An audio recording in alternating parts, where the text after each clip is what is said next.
Maigsoon, kumusta? Adlawng Biyernes na usab o Pitsa 28 ning bulan sa Abril 2027 o welcome sa atong pamalandong karon.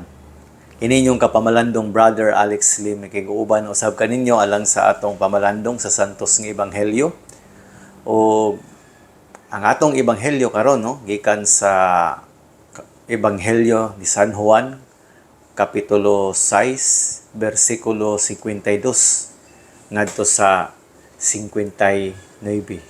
Himayawon ikaw, Ginoo.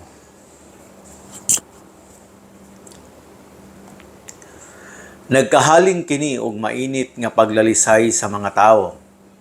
Unsaon man ining tawhana paghatag kanato siyang unod aron kanon nangutana sila. Si Jesus mingon kanila, sultihan ko kamo kung dili kamo mukaon sa unod sa anak sa tao og dili mo inom sa iyang dugo, dili kamo makabaton og kinabuhi. Ang mukaon sa akong unod og moinom sa akong dugo, may kinabuhing walay katapusan, og banhawon ko siya sa katapusang adlaw. Kaya ang akong unod mao ang matuod nga pagkaon ug ang akong dugo mao ang matuod nga ilimnon. Ang mukaon sa akong unod ug moinom sa akong dugo magpabilin dinhi kanako ug ako diha kaniya. Ang buhing amahan mao'y nagpadala kanako ug tungod kaniya buhi usab ako.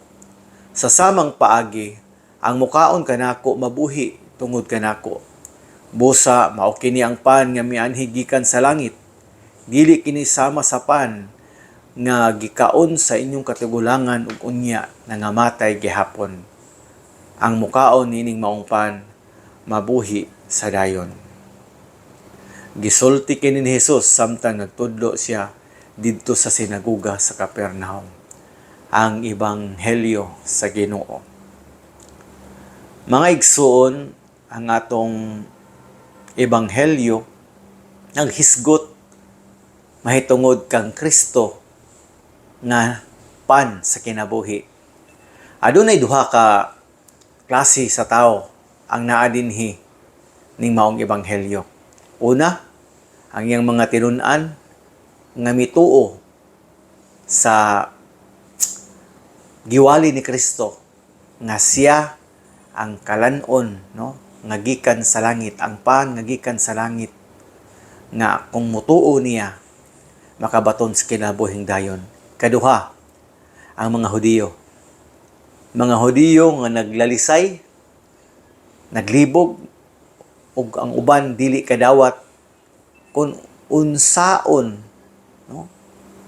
nga ang lawas ni Kristo mahimong kalanon.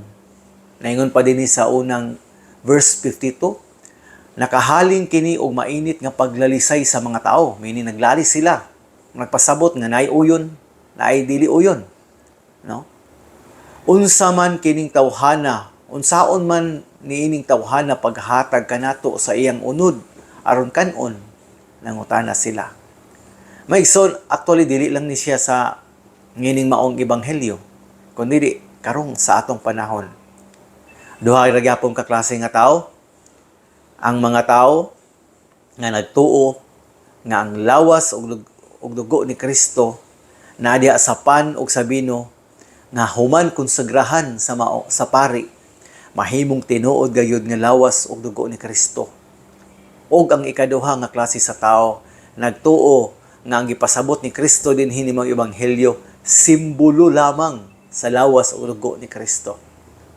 Apan brothers and sisters in Christ, ang kamatuoran naghisgot nga si Kristo mismo ni offer sa iyang lawas nga atong kanon tungod kay klaro kay dinhi sa ato ang ebanghelyo ngimong siya nga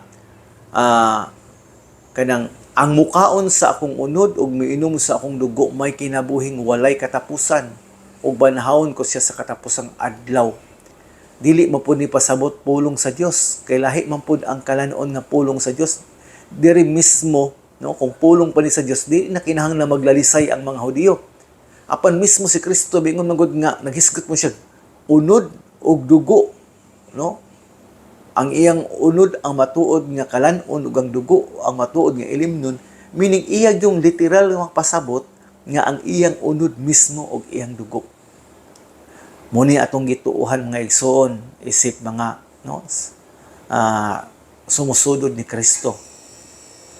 Nga diha sa santos nga misa human konsagrahan sa pari ang pan ug bino, ang ostiyas ug ang bino, kita nagtuo nga nahimo gayud kining tinuod nga kanang lawas ug dugo ni Kristo. Nagpasabot dili simbolo, no? Dili simbolo. Unsa may usa sa puriba ani mga igsuon nganong makaingon ta nga lawas ug dugo gyud ni Kristo. Naa sa unang sulat ni San Pablo sa taga-Korinto kapitulo 11 bersikulo 28. Nagingon diha mga kapamalandong, busa kinahanglan nga ang matag usa magsusi sa iyang kaugalingon ug unya mukaon sa pan ug moinom gikan sa kopa. Unsa kuno? Nga sa dili pa day ta mukalawat, kinahanglan ang matag usa magsusi sa iyang kaugalingon. Kita, ikaw igsoon nga sigig pangalawat, gisusi ba nimo ang imong kaugalingon before ka ni kalawat? Basin baya og sige lang tagkalawat diha, pero wala na to giandam ang atong kaugalingon sa pagdawat sa dugo ug lawas ni Kristo. Kay ngano kadtong nidawat sa lawas ug dugo ni Kristo nga wala magsusi sa iyang kaugalingon, siya nakasala. Dili lang kani mga igsoon, daghang mga milagro nga nahitabo nga record sa history nga ang usa ka ostiya na mahimo tinuod nga unod, nahimong tinuod nga dugo nga sa matag sa pagsusi pa gyud sa mga experts niini nilabas nga ang type sa dugo type AB. Every time nga naay milagro nangahitabo type AB gyud, consistent siya nga type AB. Unya ang dugo pa gyud unod nga nakita dito pag-examine kay gikan sa kasing-kasing. My dear friends, brothers and sisters in Christ, kapamalandong gipadumduman ta, asa man ka nining duha ka pundok. Kay ning tinun-an ni Kristo nga nagtuo nga ang lawas, ang pan ug bino mahimong lawas ni Kristo, og sa ikaduha ka klase nga tawo nga naglibog, dili mo dawat, wala mo tuo nga ang pan ug bino mahimong tinuod nga kalanon nga lawas og dugo ni Kristo. Maigsoon, daghang kayong salamat sa pagsunod ning ato ang pamalandong karon. Hinaot nga sa sunod higayon magkita-kita na punta. Kini inyong kapamalandong Brother Alex Lim, maingon na lamang, kung ang Diyos dapig kanato, kinsay makigbatok kanato. Dalaygon ang Diyos. Praise the Lord. Hallelujah. Kita-kit sa sunod na tong pamalandong.